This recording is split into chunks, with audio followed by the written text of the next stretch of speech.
You're live. Hello. Hello. Hello. Hello. Hello. What you doing? Trying to figure out things? I'm trying to see if we're we have a light flicker that we're seeing. Are the blue lights flickering? Also, can you hear us? Yes. Also, can you hear us? And I'll wait for answers before I continue. While you scroll through your whatever you're looking at. I don't know if it's flickering for them. It may just be flickering for us. So it's okay. So that's good. Do you see anything about audio on there? Sounds good. Okay. All right. So since you can hear us, let's say hi. So we have Stacy. Hello, Stacy. See, we're watching the first part of last week's live since we missed it. All right. That's funny. And Todd says, hello, just made it home. It is going to be a fantastic evening. Indeed. Also, Todd, let's see. I haven't looked at scores today. I've just oh yeah. I might not have a chance this time. But that's okay. On my iPad, so the @ thing doesn't work. Oh, it will work, Todd, if you log into YouTube through the browser. Yeah. It'll work. Yeah. I think that conversation already happened. Chatting about Okay. Hello, Anita. Hello, Anita. How was your swim? And Shady Hill Homestead. Hello. Hello. Hey, Meg. Hi, Meg. We missed you last week. She managed to stay awake this week. That's good. Hi, Gina. Hello, Gina. Let's see. Kimbra beat me bad last night by 2 points. I won by 2 points. I just can't believe that Todd had me thinking that I needed to help him out because he's like, can you do something? Can you sabotage her or something? And I'm like, oh man, she's probably beating him every week. And then I find out that you've won every other single contest. So now I don't feel nearly as bad. I struggled to do that. Hi, Ed. How was your snorkel? Hi. Good evening, Michael Ann. Hello, Michael Ann. How you doing? Bon, let's see. Looks like Matt bought the DJI wireless mic. Yes, he did. How do they sound? Let us know how we sound. I've got my dead kitten on mine. She does not because I'm more echoey because I have that low baritone voice. No, we're calling it a kitten because it's small. Yeah. Mew. My swim was great. Good. Thank you. Wonderful. Good. We went to the pool the other day. If any of you saw Matt's video recently on his other new toy. Yes, which we'll talk about that too a little bit. Not a lot because there is a video on it, so you can watch that. And we actually have subject matter for we this do. Week. And you may have participated in it. And you may know that or not know that. Some of you on here did participate in it for sure. And I didn't check it this afternoon to see if anybody else. Let me go do that real quick. Oh, we're getting fired up. Captain Billy is here. Ahoy there, Captain Billy. Bombini. Bombino.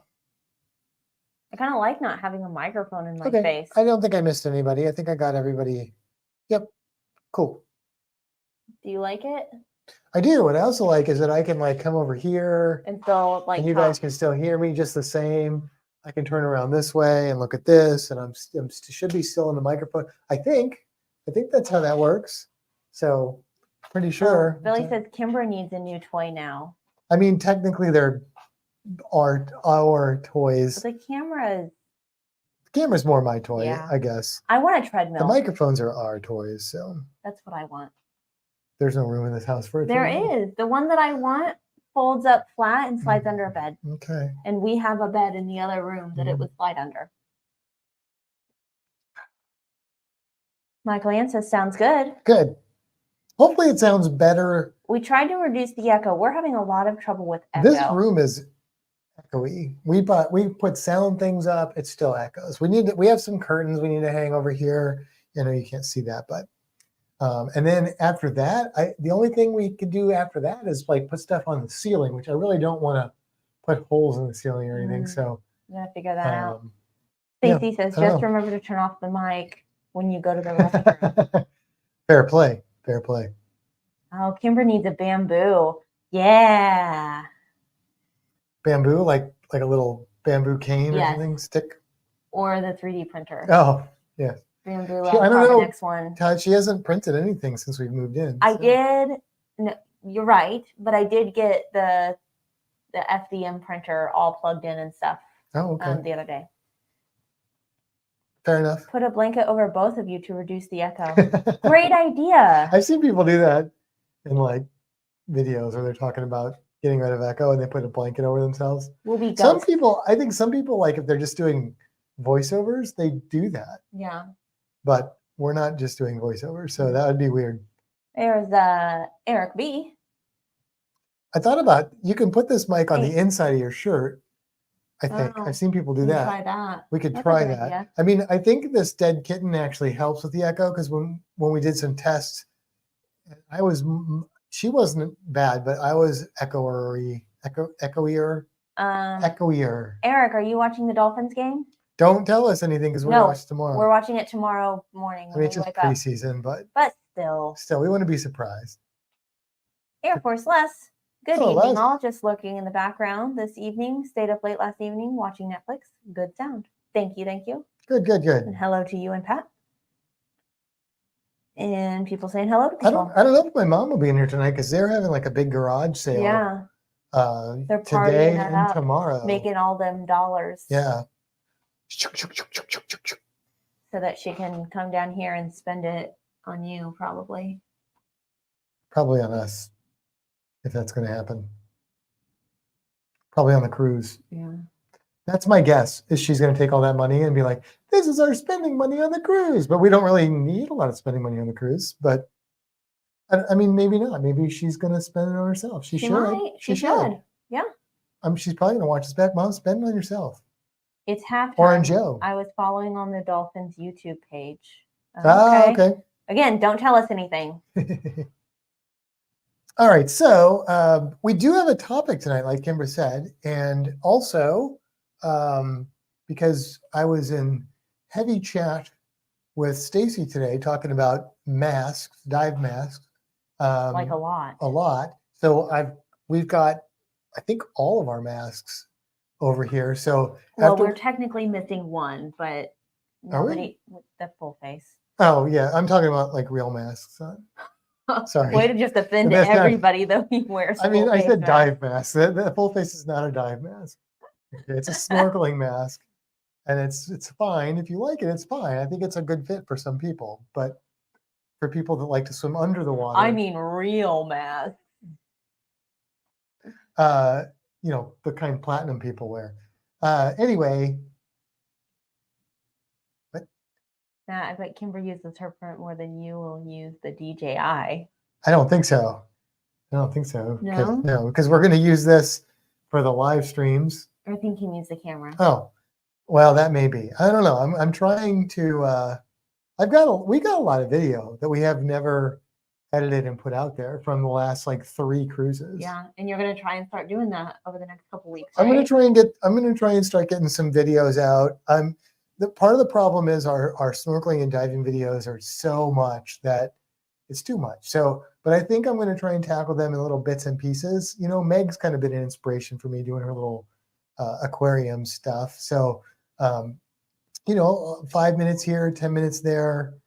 And we'll see how that goes. Because I would like to vlog in September, on our cruise in September. That's my goal. I don't know if it'll happen. I'm not making any promises, but that is my goal. Oh, hey, my watch says Fantastic Cruising is live right now. Oh, cool. So that's a little late. Les says, I'm on my phone, so I'm slow to respond. No worries. No problem. And we've got Cruising Scene, so probably Cruising Sharon. Scene. How you guys doing? Hello. Bombini. And Todd, sorry, causing issues. All right, Todd. Just getting me back for not derailing you. So here's the topic. I came across an article from the Wall Street Journal this week by Jacob Passy. I don't know anything else about him. And it's about like the whole article was him talking about how to avoid crowds ruining your cruise. And so I guess Wall Street Journal paid him to go on a cruise, and he went on like I think it was a 5-night out of which is the Carolinas people sail out of? North Carolina, whichever one. South Carolina. I think it's South Carolina. I had a 50-50 chance. I could be wrong, but anyway, Charleston, that's South Carolina. So he came up with some some lessons. He called them lessons on how to avoid crowds ruining your cruise. Meg says South Carolina. Thank you. So, okay. So I went through his article and I picked out those lessons, and I came up with 8, although I think he had it as less or more. I don't know. Some of them he had as, it was like, I felt like it was 2. Anyway, I've got 8 things. And I also asked in the Fantastic Cruising community over on Facebook, if you're not familiar with that, go over to Facebook and answer the questions and we'll let you in, assuming you're not crazy. But you have to answer the well, questions. You could be crazy. You just got to be the right kind of crazy. But yeah. And you guys gave some answers on how you keep crowds from ruining your cruise. Todd just gave an answer. What did he say? It's a pretty good one. Go to the gym. Yeah.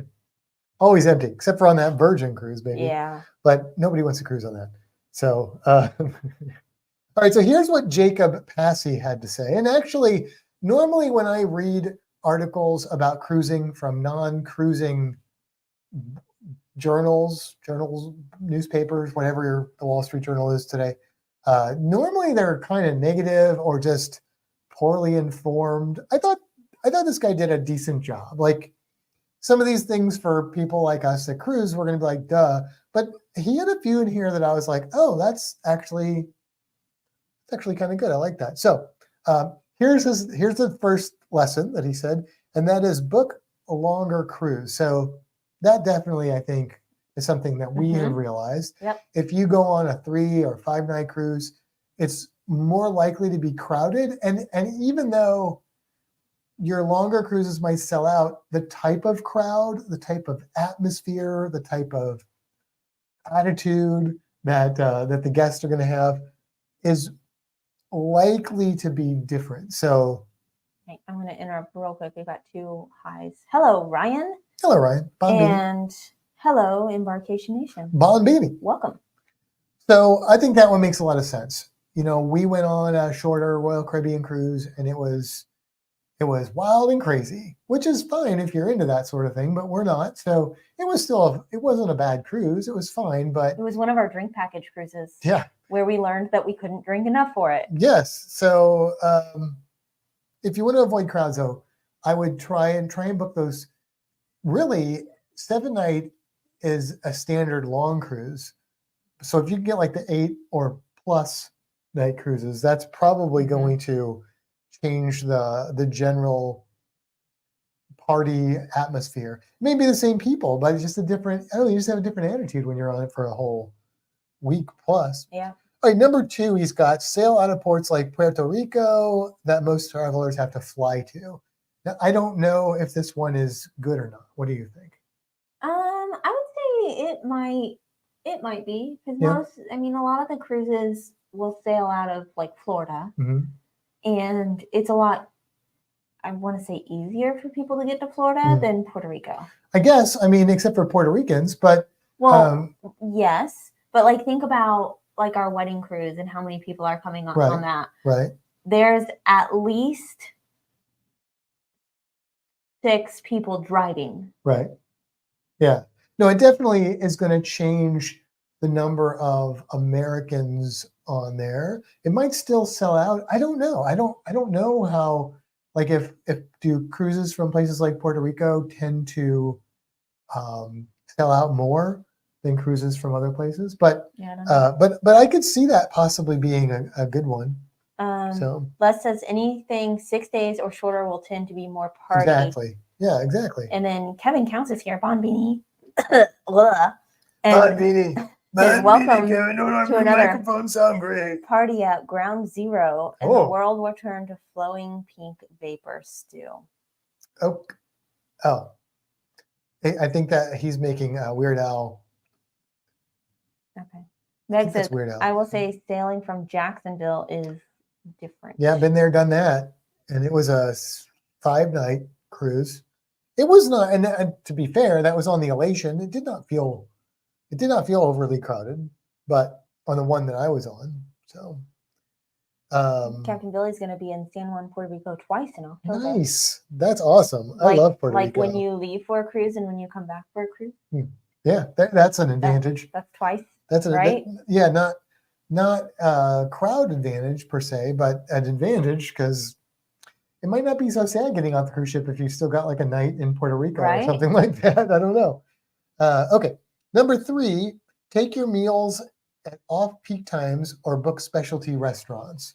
I think this is, so there's 2 ways that Jacob looked at this. One was how to avoid getting on a crowd-filled cruise. And one was, if you're on that cruise, how to avoid the crowd. So this is more of the latter.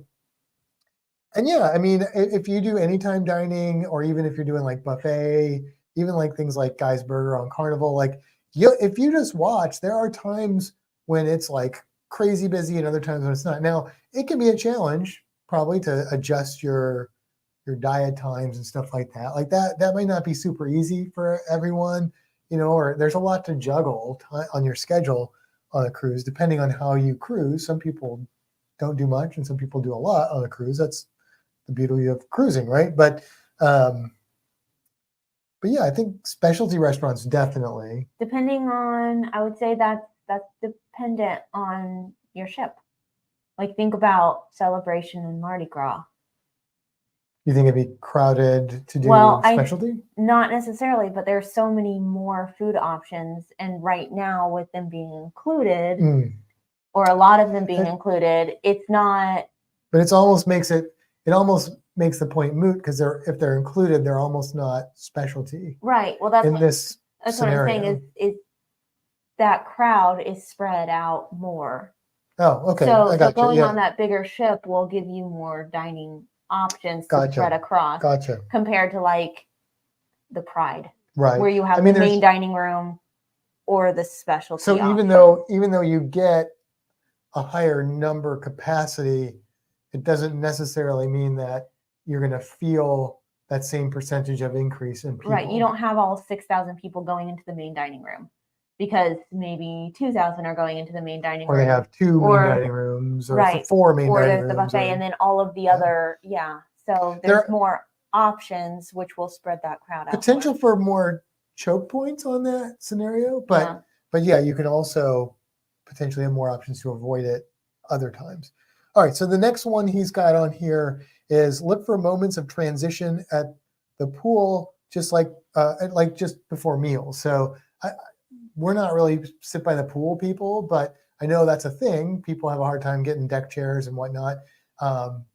Yeah, I think if you're not going to be early bird gets the worm and then you're stuck at the pool all day, you find those times.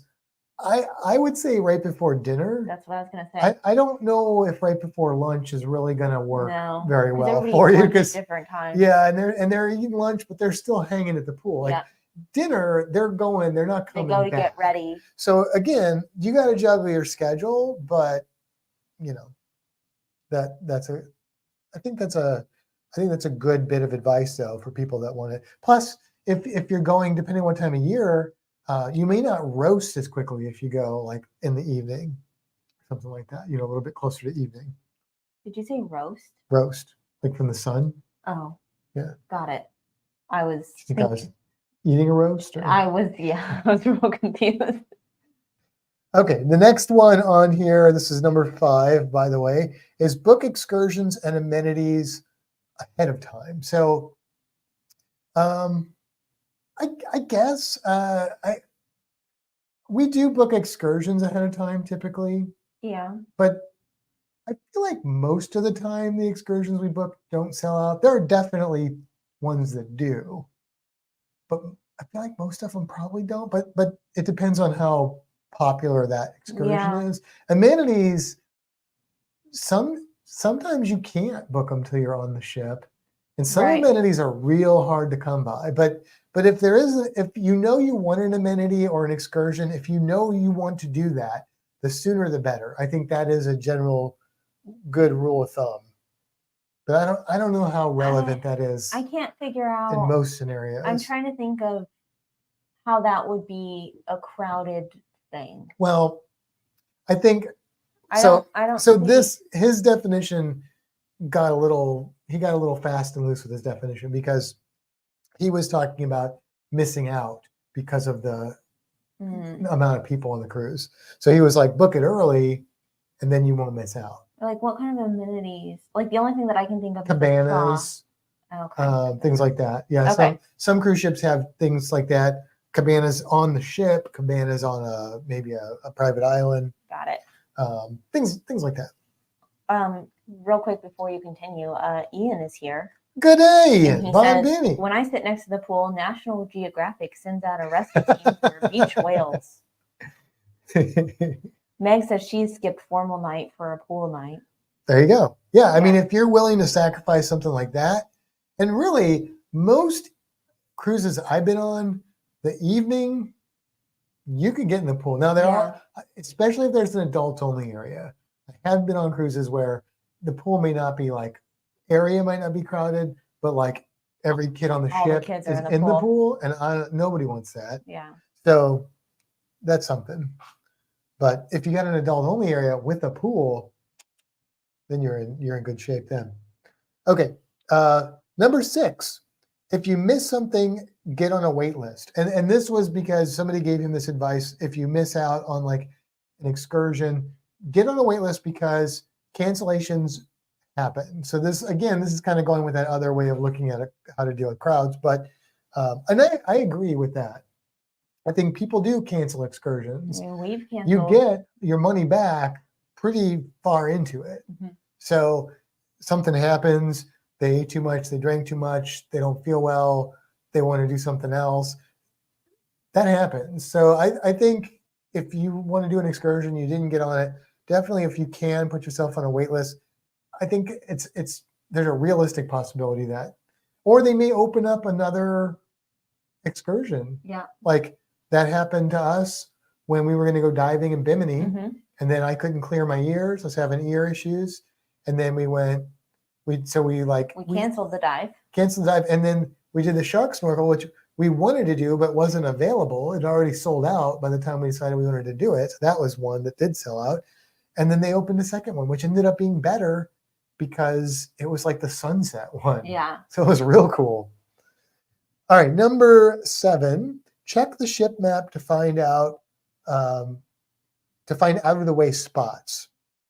So I think this, if you are not interested in being in the party crowd area, this is a real good bit of advice. And I like the way that he described this, because it was like, before you go on the cruise, nowadays, the internet, YouTube, you can get a good idea of what that ship layout is, find some areas.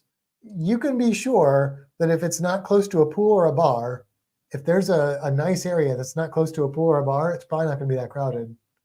So apparently you're talking to Siri. Apparently Siri thinks I'm talking to her. Just going to pause for a second.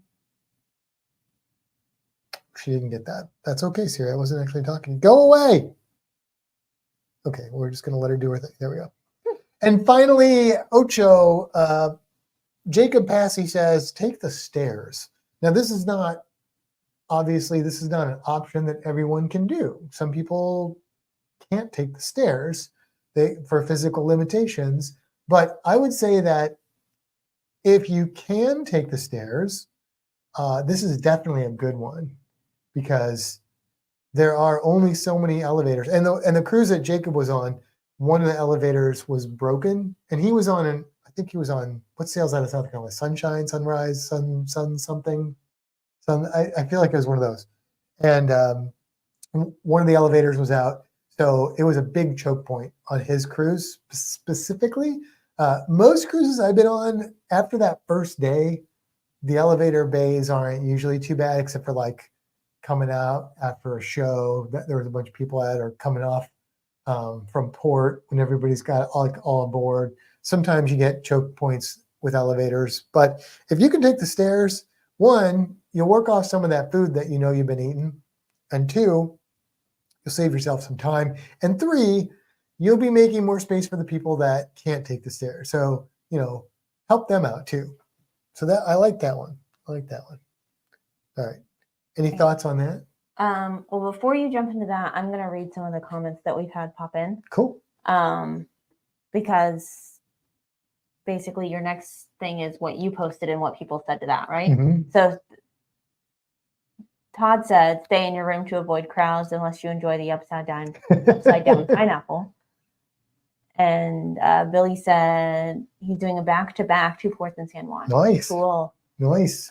Kevin, small ships, very small ships. There will be more personal space per passenger and never a line for anything. So some of these folks commented and they say these things in more detail too. Les says, never had a bad cruise, just different experiences. Go with the flow and be flexible. I like it, Les. And that's coming from a Diamond member. So. Right. And I agree with that. I mean, you'll hear me complain about our Virgin cruise, but it's although I do have some issues with Virgin voyages, partly because I'll just like to give people a hard time that like that cruise line, but it is in jest because we still had a great time on that cruise. It was not a bad experience. Yeah. I've never had a bad experience. I've had, relative to other cruises, I've had ones that I've enjoyed more for different aspects and things like that. But never a bad cruise. No. Yeah. Meg says the Alchemy Bar was a great place to read on the Pride during the day. Oh yeah. Yeah, that was a really good area. We did our coloring in there in the morning. Yeah.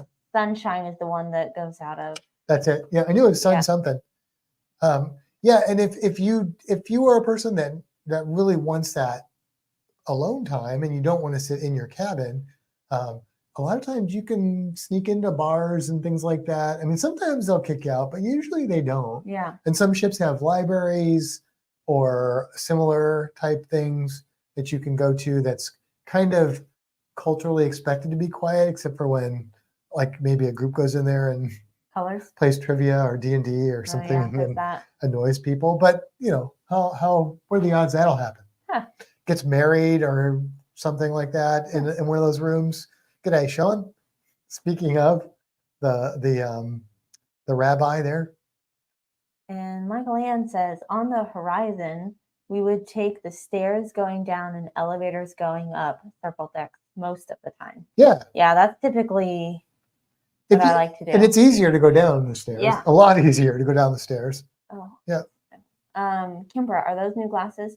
No, they are just glasses being worn. So we go to the eye doctor tomorrow and hopefully I get my new contacts.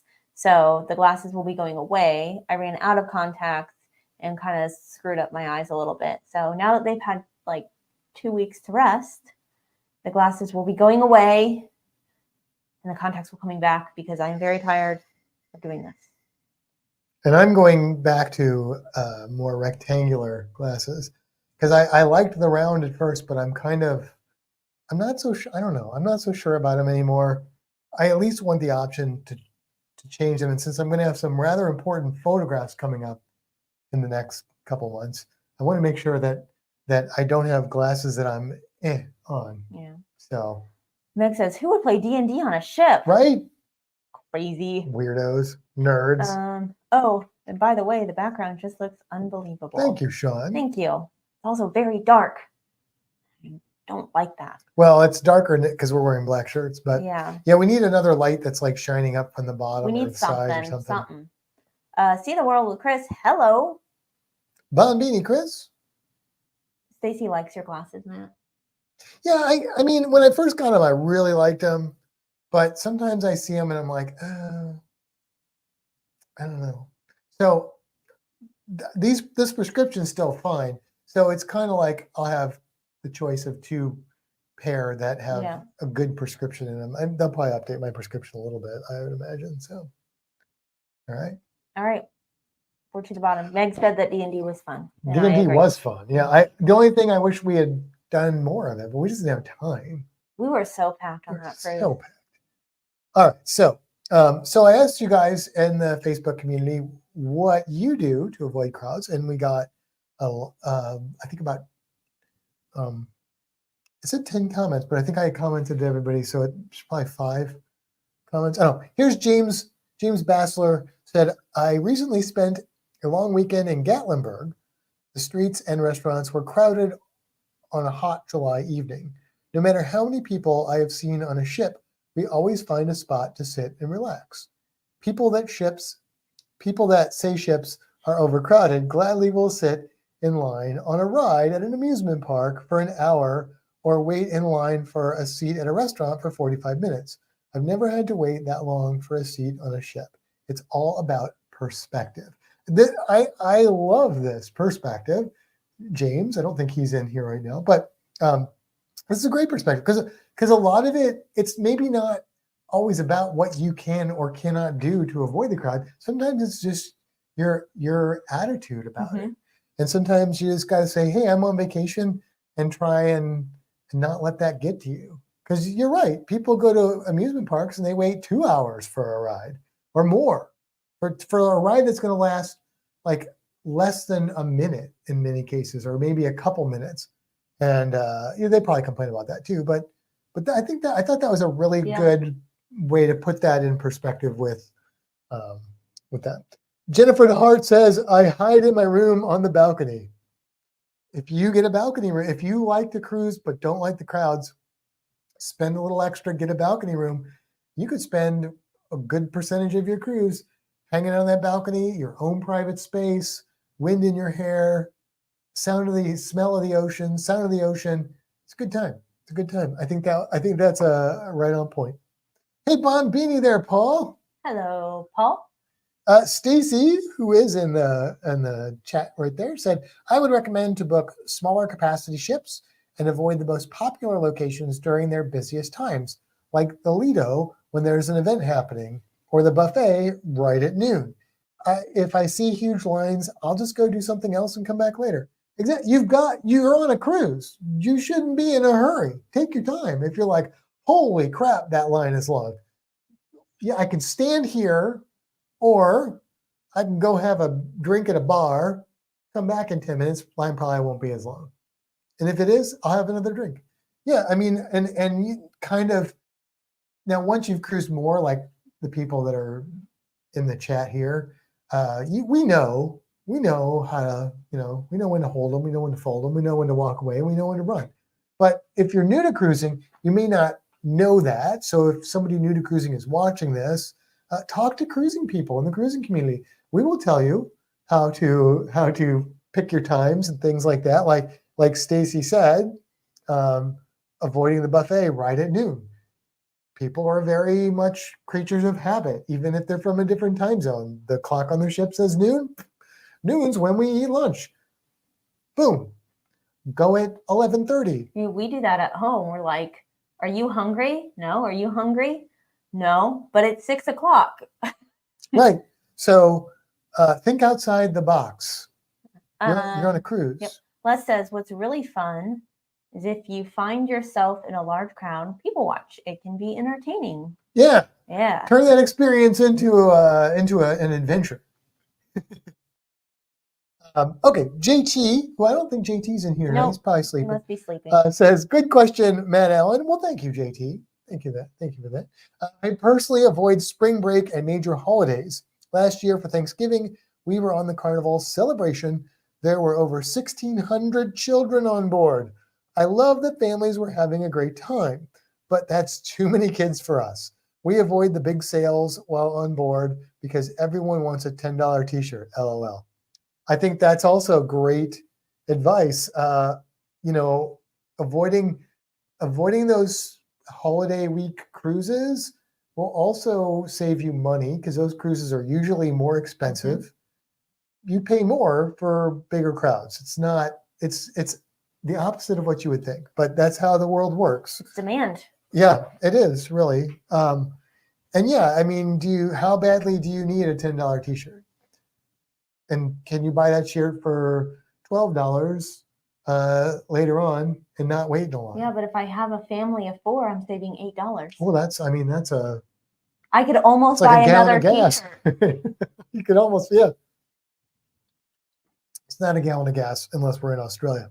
Hello, Tony G, and welcome. Hey, Tony G, Bombini. Now, David Burgess, of course, wrote an entire thesis here. We have an essay from him, but let me read it because his writings are always fun. He says, after doing a Christmas cruise out of LA, Mexico last year, it will be something we never have to repeat as far as crowds. But it wasn't an issue as people pay their fare. They are entitled to enjoy how they see fit. But otherwise, hasn't really been an issue as I think it depends on the individual and how they like to cruise. Example, some people on a ship will go to the opening of an envelope and others, well, like us, LOL, couldn't care less what is happening around us. And I just don't queue. Okay, I understand. So they're like, oh, somebody's opening an envelope. Everybody, we must go see what it is. And Dave's like, nah, you can have it. Hence, if it is busy there, I go here and vice versa. I think with most ships now, there is always a nook somewhere or a Kindle. I mean, if you avoid the need to be poolside during the busy periods, always a chance for an early morning swim or one around later afternoon when most are heading off to eat. So he's kind of saying the same thing. We always get a balcony, and I know that's not everyone's choice for a myriad of reasons, but even if the breakfast buffet is crowded, room service is a great option. Otherwise, eat earlier or later. Quite simply, if it's busy, just come back. That's pretty much what Stacy said, right? We find personally the transatlantic is the perfect cruise for us. Normally, half to 2/3 capacity, so space everywhere. And outside of that, I simply enjoy spending the days sitting on the balcony, staring out to sea. In essence, cruising is something whereby 3,000 people can all be doing something different at the same time and be happy. Well said, Dave, as usual. And yeah, I mean, transatlantic, I mean, we're Americans, so we don't get time off like you guys do. But if you can do a transatlantic or some other cruises where there's low capacity, that's going to increase that. But like you said, again, it's a lot about attitude. It's a lot about expectations. It's a lot about setting yourself up for the right scenario. And then because all the Australians are awake at the same time, we have Ian, who is in the chat still. I think, well, he was, so he probably still is. Ian says, we stay away from cruises that may be deemed party cruises. School holidays are also a no-no if they can be avoided. Because we mostly cruise Princess, the sailaways are usually mute. So are you saying that the Princess Cruise sailaways are pretty low key? I think that is what Ian is saying. And again, choosing cruise lines can impact that as well. Depending on what ship you're on or what cruise line you're on.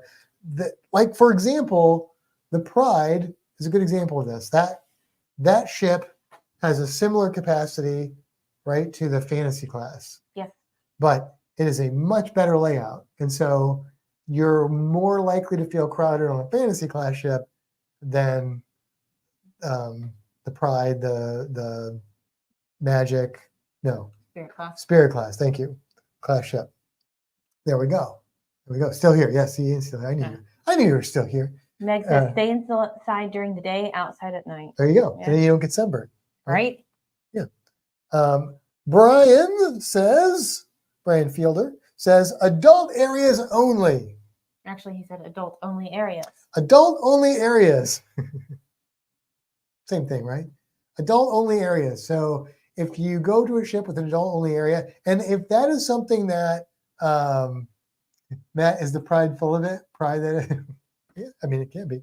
They do the nude cruise on the Pride. There are a lot of proud people there. That's why we cruise during spring break. Yes.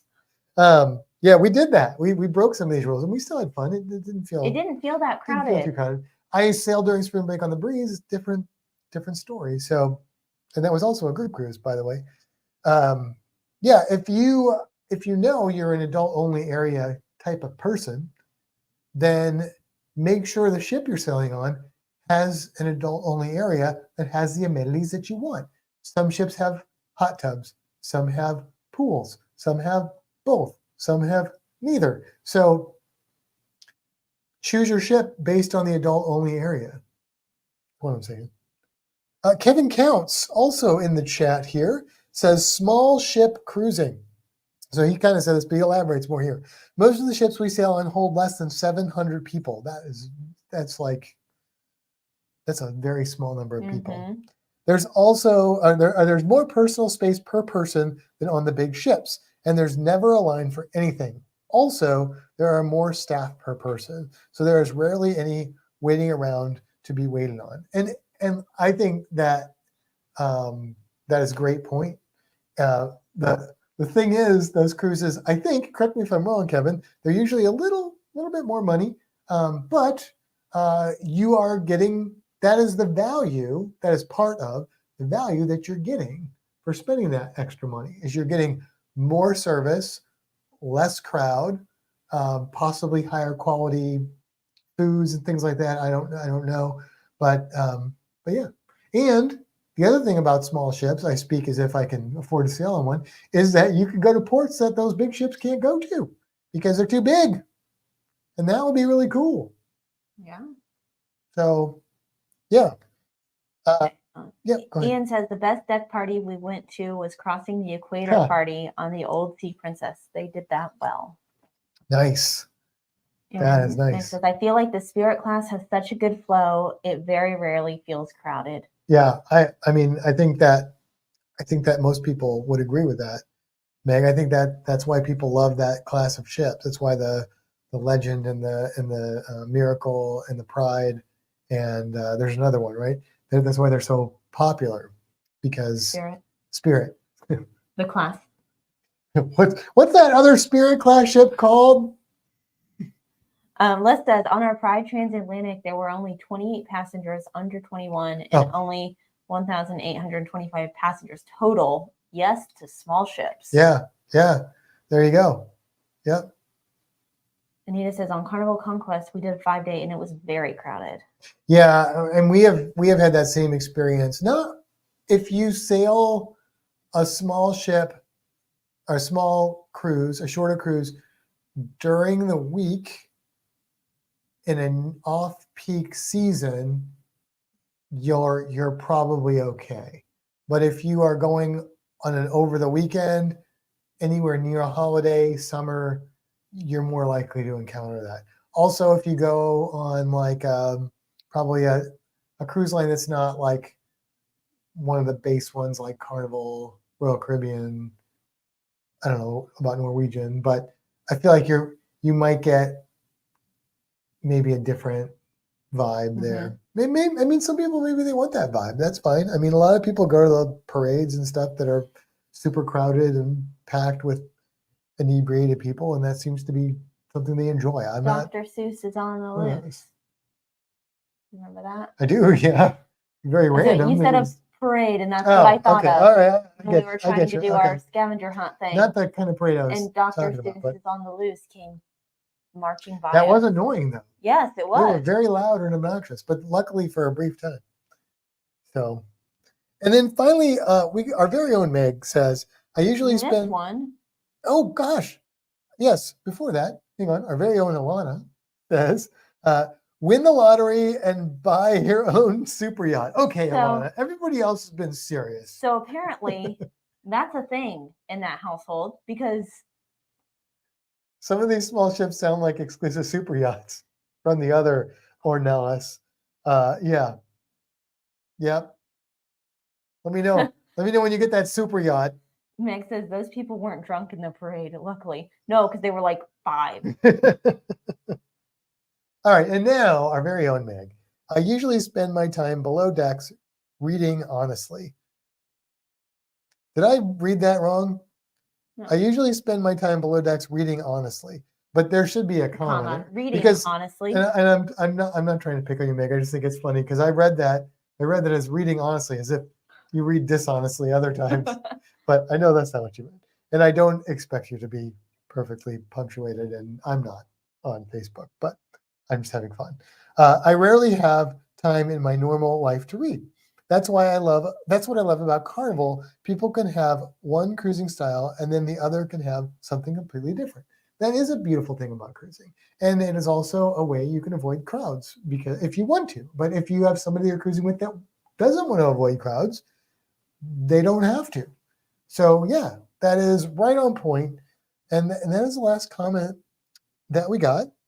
But thank you to everyone that did give us some feedback there. And if anybody is in the chat that wants to add anything more, feel free to do that, and we'll talk about that. Michael Ann says, "No kidding, Sean. There is one here in the Great Lakes where it's like 25,000 per person. Whoa. Only has a couple hundred people on it." And you're on the Great Lakes? Michael Ann, is that U.S. dollars or Canadian dollars? Just throwing it out there.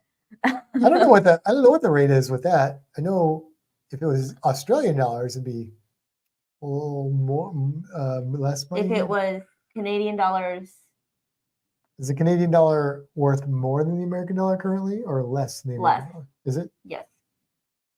No. Because I remember talking to Larry about deposits for the wedding cruise, okay. and it was more for him than what it would be for me. Gotcha. Okay. Tony G says Carnival Celebration is only 120 feet longer than Celebrity Beyond. However, somehow it holds 2,000 more passengers. Celebrity has more space. Yeah, I mean, that's what we're talking about. Like and I think that if you do your homework, if you're getting ready to book a cruise, you might find that is the case even within the same cruise line. Like we said, Carnival Pride and Carnival, like the Spirit class and the Fantasy class, similar capacity, and it may be not that big a difference in ship size in that case. I think it is a little bit different, a little bit, but not significantly. But it's also the flow. They both have to go.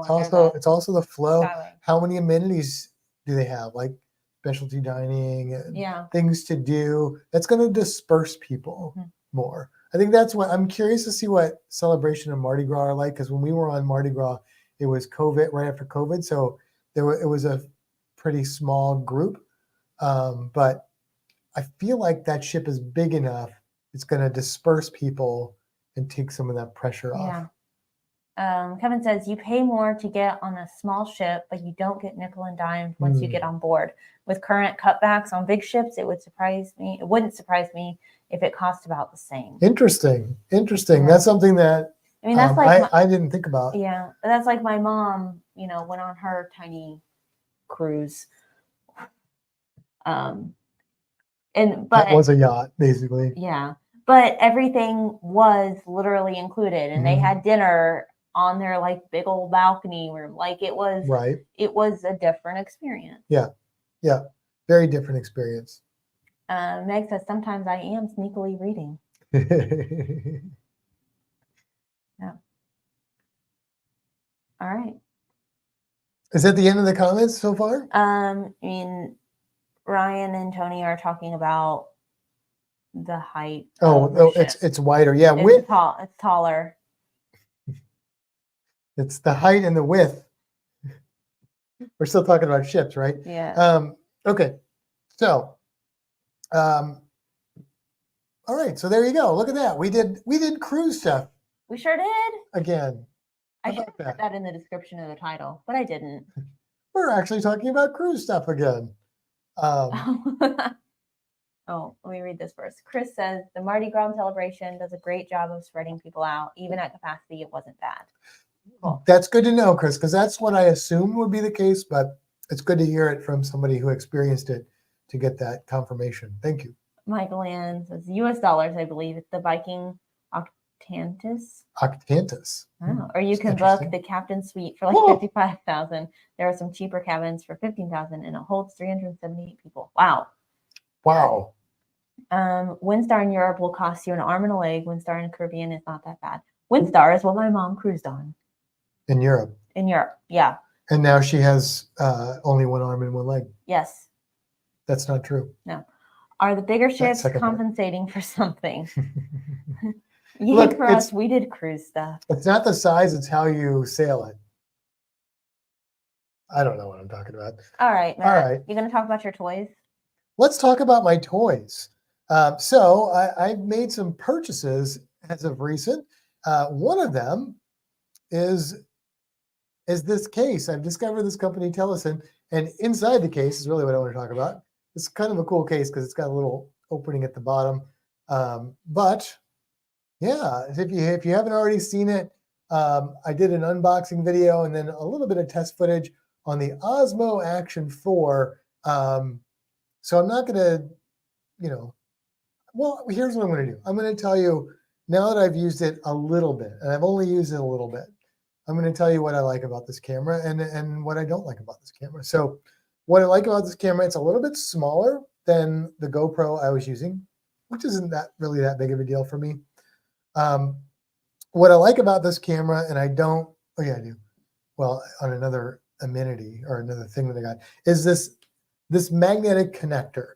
Makes it super easy. You can. But you have to unscrew that. I am aware, but you can also. Oh, take right. That off. Okay. So this little diddly do here, it's magnetic. You just pop it on here. And I can't see it because everything is black. Yeah. Can I do it like this? There's two buttons on the side, and I'm doing it differently because I was watching videos today and people were not pressing the buttons in to put it on, but I'm not having that luck. Oh, because I'm doing it backwards. That's why. The DJI goes in the front. The DJI goes in the front. Oh, yeah, that's very different. Look at that. Boom. It's on there. If I want to switch to another one, I just push these two things together, pull it off. Boom. And then I just put it back on there, make sure it's connected. We're good to go. So that is like super cool. Now, it comes with this little cage. I can put it in the cage. I haven't actually put it in the cage yet. I don't know exactly how this cage opens all the way, or if it does open all the way. Maybe it doesn't. But it's got the little magnetic thing on here, so you can do. I don't do this. I don't ever film in this way, but if you do, you could do that. And was it Stacy that asked? Somebody asked about if you could access the battery and stuff. Yeah, that was Stacy. You can from the cage. You can get to the battery, the memory card. I don't have a lot of use for the cage right now that I know of, but it comes with it. I got the adventure version, which also came with. I'm gonna read a couple comments before you continue. All right. Stacy says the Celebration has 40,000 more gross tons than the Beyond, so lots more space. Chris says if you're bigger, you don't have to compensate. Meg says fancy to your camera. Fancy. And Tony G says when it comes to cameras, size isn't everything. No, but you know what does matter is the size of the sensor. And currently, can I finish? Oh, I had a good. I'm sorry. Go. This has a bigger sensor than the current generation of GoPro, and now there's a new GoPro that's probably coming out. There's rumors that it's going to have a bigger sensor than this. It probably will, but right now this is the biggest action camera sensor, which is good for like low light. And we did film at low light, and it looked good. It was buttery, smooth, and crisp. It's got a lot of microphones, but. Go ahead. Yes, finish reading. Right. Ooh, sweet cakes. Captain Billy says, so Matt had some shrinkage in his toy. It's cool. Oh, the camera. Is that what he meant to say? I thought I was missing something. And he says, Ed's birthday is tomorrow, and I think he might need a new camera for his birthday. I mean. So he has something to use when he goes snorkeling in the pool. There you go. And let me tell you, Stacy says that's slick. And here's the things. Here's the things why this camera is important to me personally for my use case, and that is that even if picture quality is a little bit inferior to the GoPro, which currently it's not, it's pretty similar to. I mean, all the action cameras are going to give you good footage for the last several years, but if you look closely in the O here, there's a little thing there. That's a sensor, and what it does is it detects the color temperature, so it can then match the like ISO to your color temperature. Now that's great for just normal everyday shooting. But what's really great for is underwater, because as you go deeper, then that color temperature changes very, very rapidly and a lot. So this little sensor allows this camera to compensate for the lack of red pigment. And I've seen people film with the Osmo 3 that also have that, and it's definitely a game changer. I almost bought the Osmo 3, but I didn't. But then when this one came out, it just won me over. So that is a really cool feature for me. That's really important for if you film underwater. That's a big deal. And I don't like the red filters because whenever I look up or I'm out of the water, everything's red. I don't like that. I do like what I've seen from this camera. Now in the swimming pool, it probably didn't have much impact. Chris is asking, how's the battery life? That's another thing that's really important to me because this camera has a better battery life. It claims like 160 minutes in optimal conditions. But what I can tell you is watching videos on YouTube of people comparing this to the Hero 11, that usually when the Hero 11 dies, this camera has about 30 minutes left of record time. Now, if I filmed above the water, I wouldn't really care about that. If you don't film underwater, that's not really a big deal. But if you are a diver, that's huge because one, I don't want to open the internals when I'm out on salt water, but also, if I've got to put it in a dive suit, which this is a Tellison dive suit, by the way, $17, a lot cheaper than compared to the, what was it, 60? 60 and same. They make one for GoPros too. Yeah. Big time cheaper. Tellison's a pretty good company from what I've seen. Now, if I have to take it out of here, a little bit of moisture gets in there. The camera heats up, fog. Now this one came with those little white sheets, and you can buy those that absorb moisture. But it's a pain in the butt. I'm always paranoid. I've lost footage to that. I don't have to change the battery in this if I get a good hour plus of footage. I may not need to change the battery. And here's maybe the biggest selling point other than what I've said. This is rated to 18 meters, which for everyone who's not Canadian or Australian, that's about 60 feet. 59. 59. It's about 59 is about 60. It's about, but it's not. It's 59. I said about. I know. Jeez. Anyway, that means I don't need to put it in a scuba suit most of the time, which is my preference, as long as I'm not diving below 60 feet. And normally I'm not. Most of the dives that we do in the Caribbean, in the Keys, are 40, 50 feet. They may go down to 60 for a second. Now, if we're doing a wall dive, the suit's got to go on. Mm-hmm. But usually when you do a 2-tank dive, you do the second dive in shallower water for scuba physics reasons. So you put it on the first dive, you take it off the second one, you don't have to worry about the condensation. So that is a huge deal. That some of those reasons wouldn't matter if you're not a diver, but if you're a diver, snorkeler, especially if you're going down or you're filming in deeper water, some of those things can make a really big difference. So that is why I got this camera. Now we're going to put it to the test in Bonaire in about a month, and we'll see how well that sensor works for me. But I feel pretty good about it. The other thing that this came with, which I don't actually have out, but the action version comes with, is a little charging case that holds 3 batteries, which the action version of this, which is $100 more. It came with a little selfie stick, and it came with 3 batteries instead of 1, and it came with this charging case. It's similar to that one. You can show that one. Well, I haven't you're going to wait for that? Okay. Here's the cool thing. These batteries are fast charge batteries. So you can get 80% battery charge with the fast charge in about, I think they said 15 minutes or something like that. So that's a big deal. And then it takes a while longer to get to 100%, but pretty quick charging, which is pretty cool. So I'm old enough to know what 18 meters is in feet because you guys successfully switched over. We're not quite that good here in the States, but yeah. Stacy says, I'd be nervous going that deep with it. Stacy, I bought the insurance package on this, which I don't always do, but it was like $40 for 2 years. If anything happens to this camera, they'll replace it. So I'm not worried about it. Also, I can tell you that when a camera like this is rated to 18 meters, it's probably really good for quite a bit more than that. But they can't, they have to kind of like, oh, it can go down here. We're going to say here, we're good. There is a little side note in their literature that says if it's going to be down there for an extended period of time, to put it in a case. I think they're just trying to sell cases. We'll find out. But I can tell you, I've taken GoPros and other cameras that were rated to like 33 feet.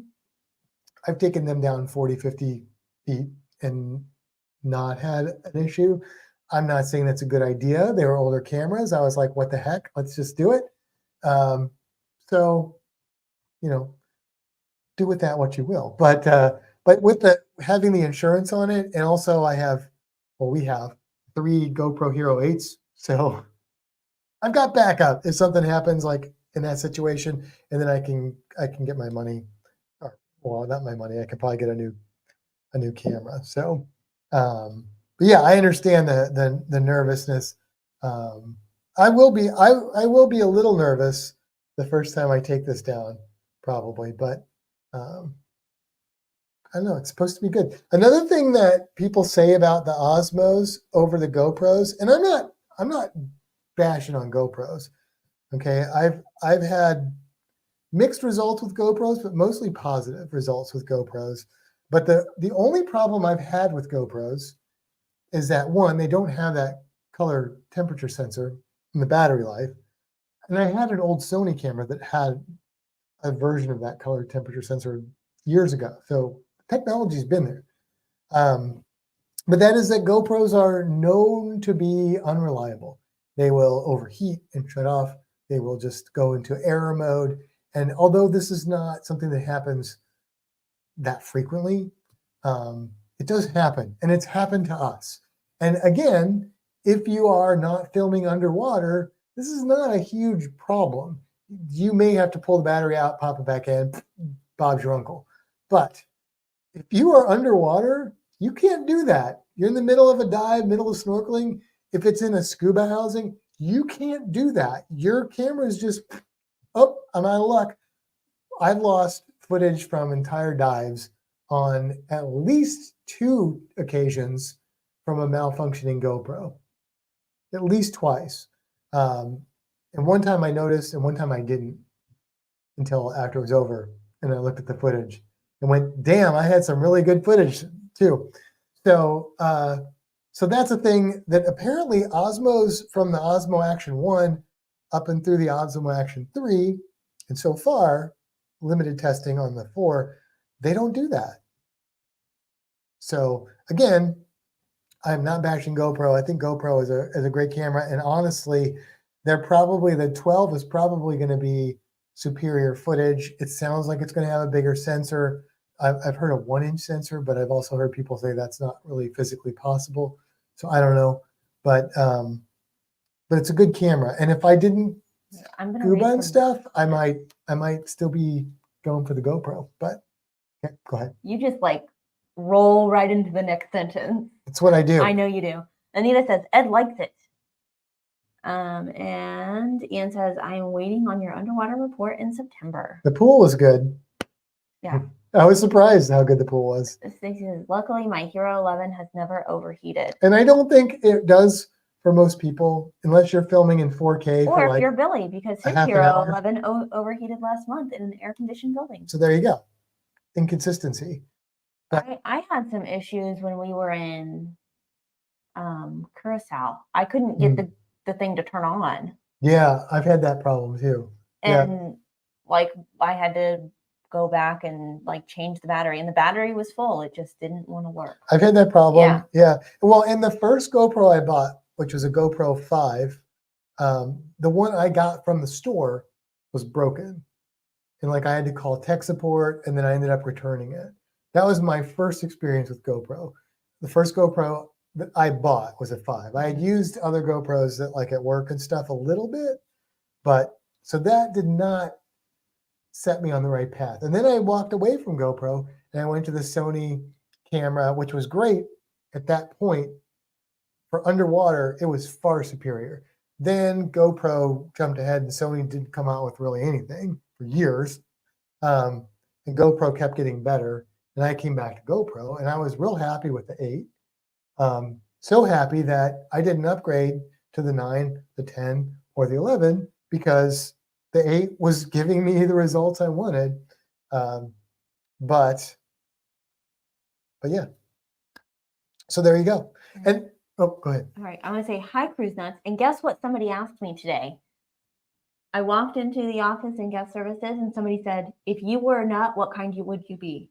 What did you say? A pistachio, just like last week. You didn't change it? No, Okay. I'm a pistachio forever. But I thought it was really funny. I was like, I've never had that conversation before, and now twice in like a week. Anyway. There you go. There you go. Will be cool, says Anita. And she'll finish her sentence. Will be cool to see how the footage is after you use it. Yeah. Yeah. Yep. We shall put it to the test. Although we won't be in super deep water in Bonaire. So No. it'll be good for what most people's use case. Right. Because most of the time, most people probably don't go down below 15 feet or so. So for them, this will be perfect because that's probably about where we'll be. Yep. I don't know. Stacy, you know, how deep is this snorkel run that we're doing? But my guess is it's pretty shallow, which is good. That's where you get the best lighting. If you can film in shallow water, you're going to get better results no matter what camera you're using. So that's the one I had there, Ian, and I you know that because we've talked about that camera. It was a great camera. My Sony FDR-X 3000 still works well. However, it's a pain when having to use the underwater housing. You always have to use underwater housing with that camera. And you want to talk at the same time. Right. That's another advantage. And I think newer GoPros may be in line with this. But with the 8 and earlier, you go underwater, you come up, and then you talk, and it's like, this camera doesn't do that. There's a little bit in there, but not nearly as much. But I think GoPro solved that problem too. So that's maybe not a specific Osmo solution, but it is solved by that camera. I think GoPro's gotten better with that. So. All right. You gonna share your other toy? So my other toy I got, been all kinds of toys, is well, you already see it. It's the DJI microphone, which is really cool because it'll record on, well, you can't see the what do you call it, the receiver, because it's plugged into my computer down over there. But it comes with this cool case and it charges. It's got a charge kind of like the AirPods. It's got an attachment for an iPhone, attachment for USB-C, attachment for a hot shoe or cold shoe. That might be a hot shoe. I think it's a hot shoe. I don't know. I don't see a thing on. Okay. I'm not sure. But yeah. So just got this today, and DJI now owns all of my money. But I think from our test, it already sounds better than the expensive microphones and we were don't using. have microphones in our faces. Right. And I could literally go in the other room. Now, if you get too many walls between you and the receiver, it becomes a little problematic. But I can go walk around this room. I'm not going to because I'm not wearing any pants, and the audio will stay the same. But I can I did this earlier. I can come down here, and you should still be able to hear me the same as when I'm right here, as long as I don't do this or because the microphone is coming with you. Right. So that's pretty cool. And it's going to be great for vlogging because we've got these for wind, and I can film Kimbra down the way on the ship.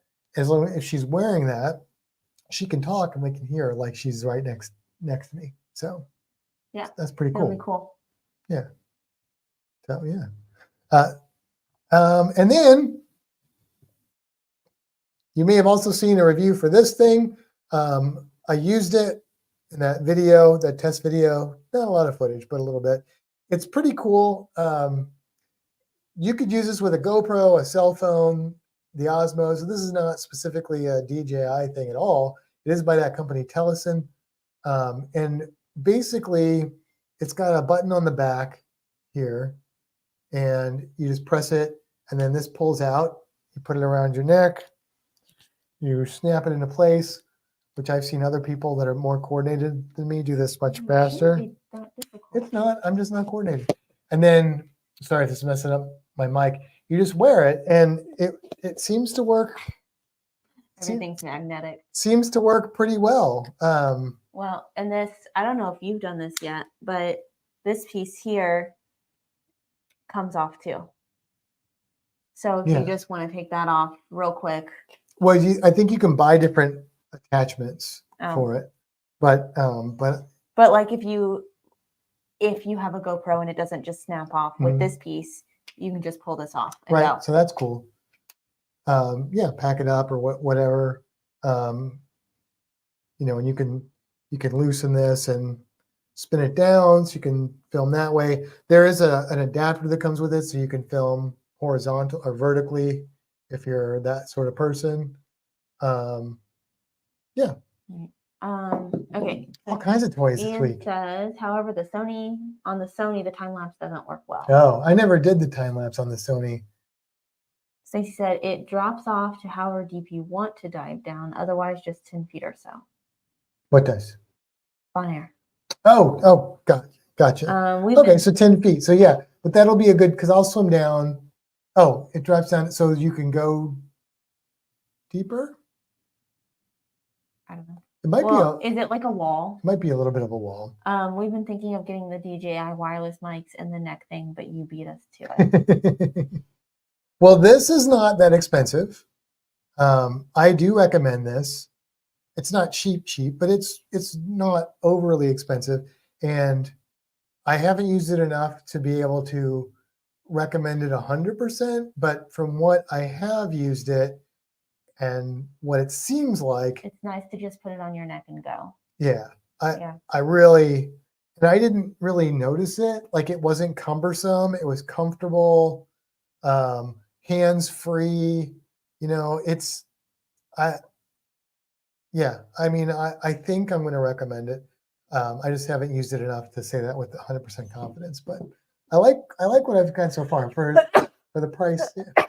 Oh, it's a wall, huge drop off. So that's cool. So I can free dive down a little bit, and we'll get some color testing on it, as long as they let me drop down, which they probably will in Bonaire. Cool. So, all right. So it is almost 9:30. Do you want to talk about the mask? Yeah. Because that's going to be like another 5 hours of chatting. So Stacy was talking to me about dive masks today, and he's thinking about changing his. Oh, thank you, Meg. So we were talking about like connectors and stuff for adjustment, and he asked if I would show him my mask because he saw my mask in the video I just did, test footage video, and he liked it. And I said, yeah, this mask is awesome. So I'm going to show you that, but we have a lot of masks, so I'm going to show you Thank you, the other ones. So this is my main mask that I use these days, and it is not the most expensive mask I own, not even close, actually, but it is my favorite mask. It is super comfortable. It is a free diving mask, which means that it's got a lower amount of space in there, which is good when you free dive, because when you go down, the air compresses and you have to fill it back up with your nose, or your eyeballs pop out of your head. So less air to fill is good. So that's why free diving masks have a lower profile like that. It is not what they call frameless, which means that it was easier to get the film off from the factory and also cheaper. So it's pretty basic. I added this neoprene strap, which is great if you're just wanting a more comfortable thing. It's good for long hair. It's also good if you're bald, to protect your head. But this is really what Stacy wanted to see, is how I adjust the straps on it. And Stacy, basically it's got these two buttons here, so I can just pull that and pull it through. It's pretty quick. I let go and it cinches up on me, and then I can just make my adjustments. So that's it on that. It's pretty basic. It's pretty simple.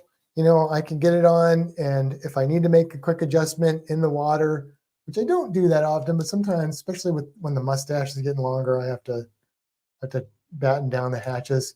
I can do that pretty easily. which is nice. So it's simple. It's not fancy, but it works. So that's this mask. When I got it, was like $50, maybe $55, somewhere in there. I actually saw this mask. I was like, I really like it. I don't need another mask. And I thought it was going to be like $125. And I'm like, how much is this mask? And they were like, it's $55. And I was like, cha-ching. So I got that a while ago. I love it. It's my favorite mask.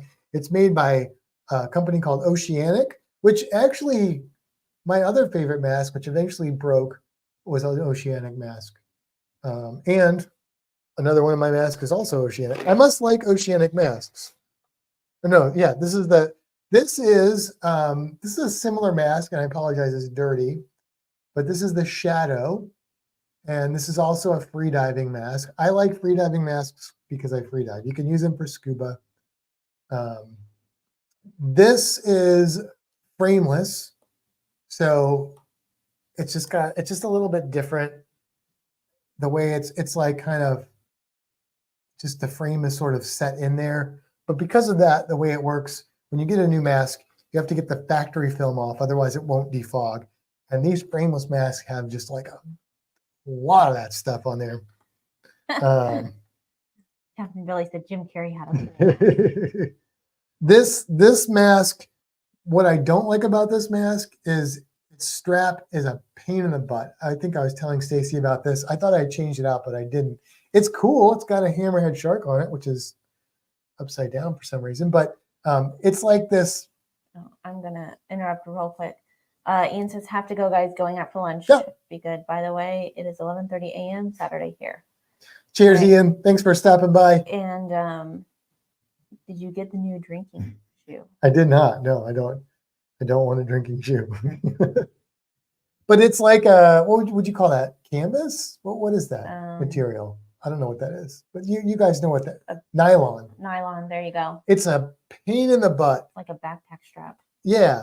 I mean, I probably just don't know how to use it, but like trying to adjust this when it gets wet in the water, it sucks. Hey, Aunt D. And welcome. Matt is talking about all of the masks that we own. This is a comfortable strap, but adjusting it, not fun. But yeah, Stacy, this is the difference here of these two masks. Both really good masks. And this one, I think they both have you can see my eyes through here, but so you can see the difference, Stacy. But I don't know how well this will work. If I do this and I do this, that makes it look like it's a little bit of a shadow, but I will tell you, I don't really notice that when I'm doing it. So it doesn't feel like I'm wearing sunglasses or anything like that. Do you notice the difference between these two looking through them, the tinted and the non-tinted? Yes. A big difference? I think this one looks better. Like it's darker, but I think it. But it's not like sunglasses darker. No. Like you could sit inside and see. I would say this is like a clear window. Yeah. This is like a slightly tinted window. Yeah. But like. Maybe like a window in a car or something like that you can see through one way and not the other. I don't know. So that's those. Now, just to show you, some of these this is a cheaper mask.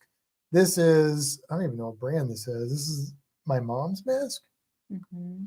So I would not buy a like garbage mask for my mom, but I don't see a brand on here. What's it say at the top? CE, tempered. Tempered glass. We've had this for a long time. Pretty standard mask. This one has the side windows. That means nothing to me. Some people swear by that. I don't. It doesn't make a difference to me, but I don't know if that's just my vision. Peripheral vision is garbage. I don't know. But this has more like what Stacy's mask has now. This bends to adjust it, but it's not super user friendly. This is not a mask you're going to want to adjust while you're wearing it. It's a mask you're going to take it off. you're going to fiddle with it. It's a cheaper mask. It's a good mask. Does it work while you're underwater looking through it? It doesn't leak. It's fairly comfortable. Yeah, absolutely. 100%. There's nothing wrong with this mask. It's made of good materials. If you get clear, newer stuff supposedly doesn't do this as much, but it will yellow a little bit over time. Let's see if I can find a brand name on there somewhere. Yeah, it's weird that it's like no brand. Here's my other mask, which, by the way,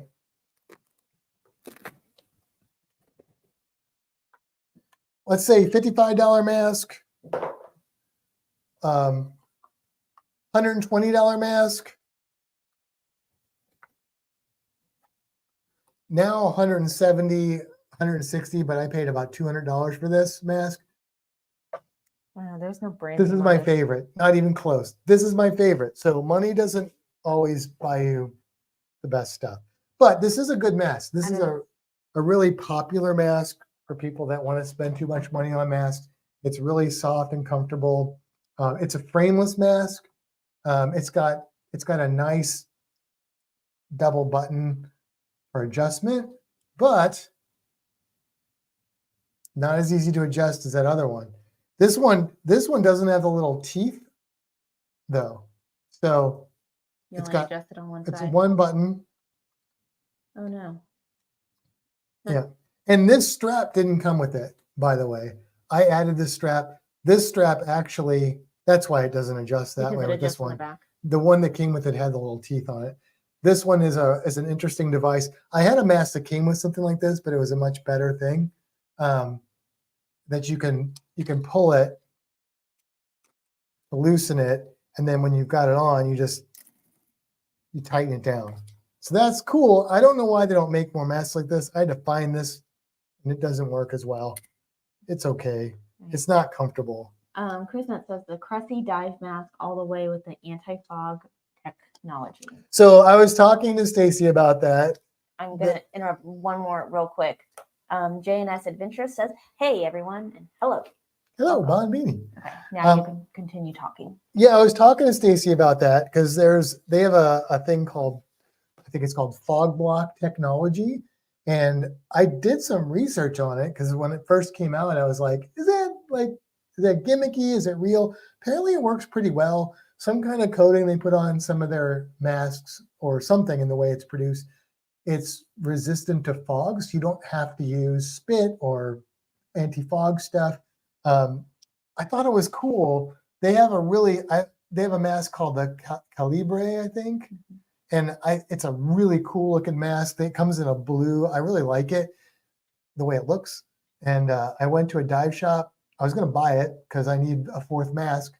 No, I don't. No, that's what you ended up buying that one. Oh, you're right. That is when I got this one. We were mask shopping. Yeah. So tried on the Calibre. It did not fit me right. It was just not comfortable at all. Didn't like it. Broke my heart. I wanted to buy it. I was like, please take my money. No, don't take my money. And then we went to another dive shop. I saw this thing and tried it on, and I was like, that's really comfortable. It's only $55. It might have been $45. It was cheap. I was shocked. And I love this. I love this. I love this mask. So what's next? Next is Kimbra's mask. So Kimbra's first mask that I bought her is a Scuba Pro. So if you want the Apple of dive gear, then Scuba Pro is the way you want to go. It's overpriced, but it usually works really well. But the thing about dive gear is that you don't have to buy Scuba Pro to get good quality stuff. But if you buy Scuba Pro, it probably is good quality. Cruising is fun anytime. Hey everyone. Beanie. Hey, everyone is what she says. Hey to you. So being that this is a Scuba Pro mask, it is, very flexible. It's cool looking. And it's got this interesting, I don't even know how. So you pull that, it tightens. You do this, you can pull it the other way. Let's see, I think.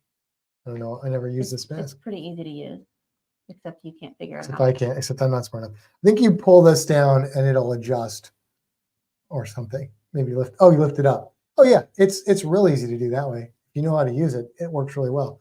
And then it's got this. Does this do something, or is it just? It pops out the strap. So when you see the next mask, because my other one is also Scuba Pro, so you just push the button and There you you can go. change the strap out.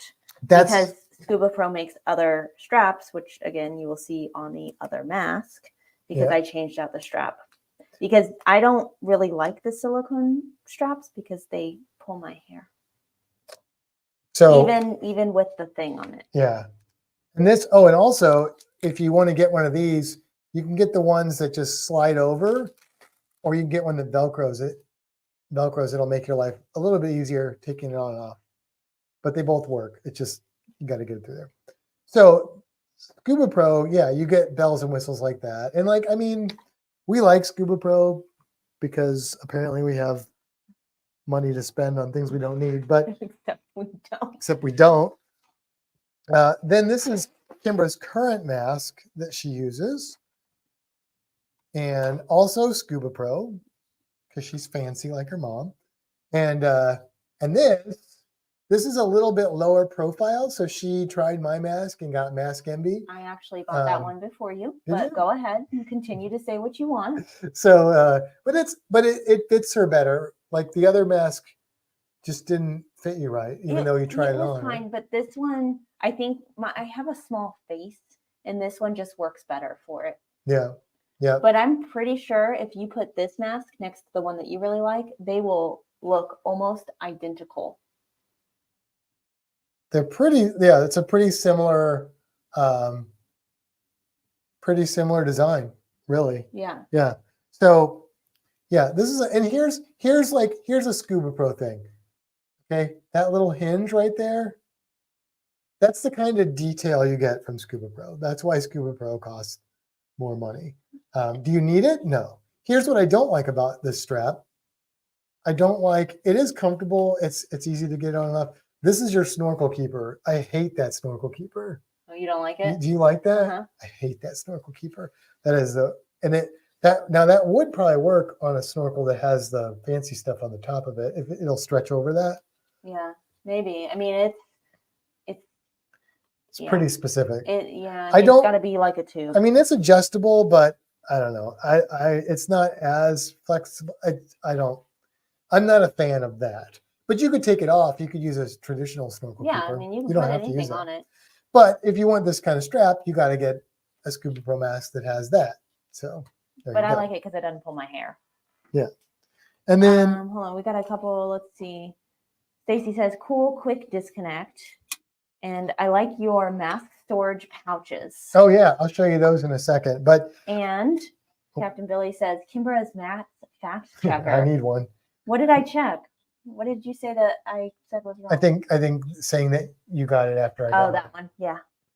So I'm not going to show you all our snorkels. This is a snorkel that neither of us use, but I think it's Cressy. I think it's similar. It's similar to your snorkel you do use. Well, one of your snorkels that you used to use. My first snorkel. Your first snorkel. And then she got a snorkel kind of like mine, or she got it before. I don't know. I have a couple snorkels. They're very simple. I got the pink one before you got your blue one. But I had the black one. Yes, before. it was like your black one. My black snorkel, you can like crinkle it into a ball this big. Yeah. I just want it out of my way. If you're up at the surface more, you may want more bells and whistles. But this is the snorkel keeper that comes with this kind of snorkel, and it's specific to this snorkel. You put your mask strap in here. This is great. It works well. It's got this little thing where it turns. Very comfortable. It's a comfortable snorkel. It goes like this actually, but problem is if this breaks, which they're pretty durable, you've got to get one that's made for the snorkel because this is a strange not necessarily barrel. Yeah, this is a hard plastic. This is hard plastic. No. They've got. She's fact checking me. No.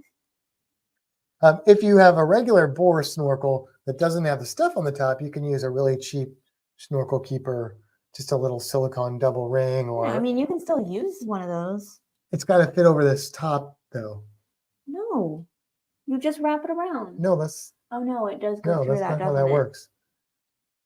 Because But that goes check around again. the mask Yeah. strap. Yeah, that's not how it works. So Well, just get a really stretchy one. Okay. I've never seen a snorkel keep, but you can buy replacements for these. Okay. And they do hold up pretty well. They do if you get like a decent brand like Cressy, it's probably not going to break on you. But if you have like a more standard snorkel that's round, there's more options to replace them. If it's got, this is a dry snorkel, or this is a dry snorkel. So if it's got a big thing like this on it, the regular snorkel keeper is not going to fit over it. But so you're going to have one of these kind of deals where it just opens up. Not a problem. I recommend that if you're going on a cruise, going on vacation, and you don't have access to a dive shop, which you probably won't, that you keep buy a backup clip of some sort, keep it in your bag, or buy a backup snorkel, just a basic one. It might be easier, and that'll save you a lot of trouble. So I keep a couple snorkel keepers. I usually just take one snorkel, but I always take 2 masks with me on cruises in case something happens to one of them, and then I've got a backup. So there you go. There's your snorkeling gear 101. Oh, and then so 2 different mask bags here. This, I think did we get both of these at Divers Direct? Yes. I mean, you can get them at different places, but this one's more form-fitting, which is nice. So it's going to protect your mask so it doesn't get scratched up in your suitcase. I really like that case. You like this one? I do, because it's a hard cover. I feel like my mask gets squished in the other one. Yeah. Here, actually, give it to you. Put it back. Put it back in there. Thank you. I like these, and they come in. We've got one in black. You got a black one and a red one. I don't know where the black one. I just had the black one. Let's see. I have the black one. I think both of yours are red, right? Yeah. So I really like this. I'll tell you why. I could strap it to something. I think it looks. Yeah. Well, yeah. Let's saying it doesn't. Just messing with you. I like the look of it. I like that you can get water in here. It'll pour out of there. And I then like the pockets on the side. Yeah, the pockets on the side. It's a great place to keep like your defog, an extra snorkel keeper, something like that. You could take this in the water with you if you're a scuba diver. If you're snorkeling, this doesn't apply to you, but you could throw it in a BC pocket or something like that. But yeah, big fan of this. They're not that expensive either to get this kind of stuff. No, I think those were from Amazon because we liked the dive flag on it. Okay. But Divers Direct does have one that's basically the same, just without the dive flag. And I don't remember what we paid for these. Maybe it's like less than $20, right? Oh yeah, maybe 10. 12, 10, something like that. So they were cheap. Yeah, you can get one for a good price, and they're great. Now most good masks will come with a plastic box, but that plastic box will crack. That plastic box takes up way more space than you need it.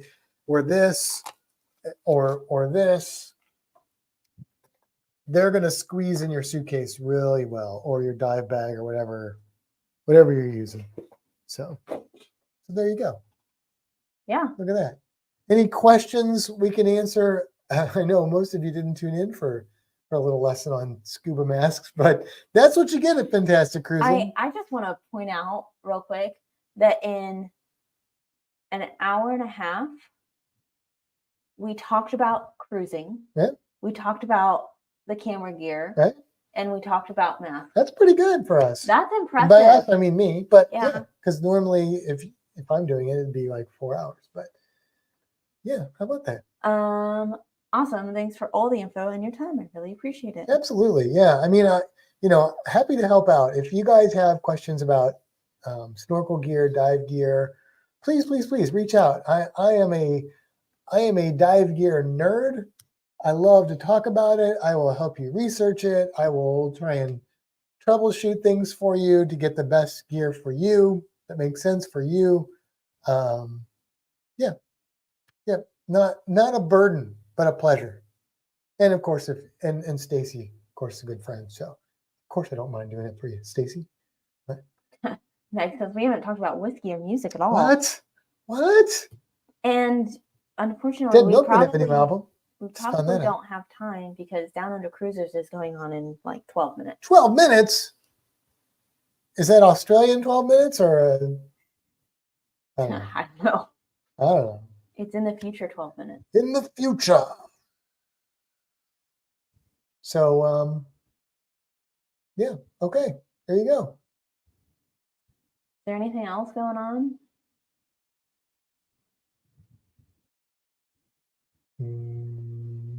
Are we doing anything fun?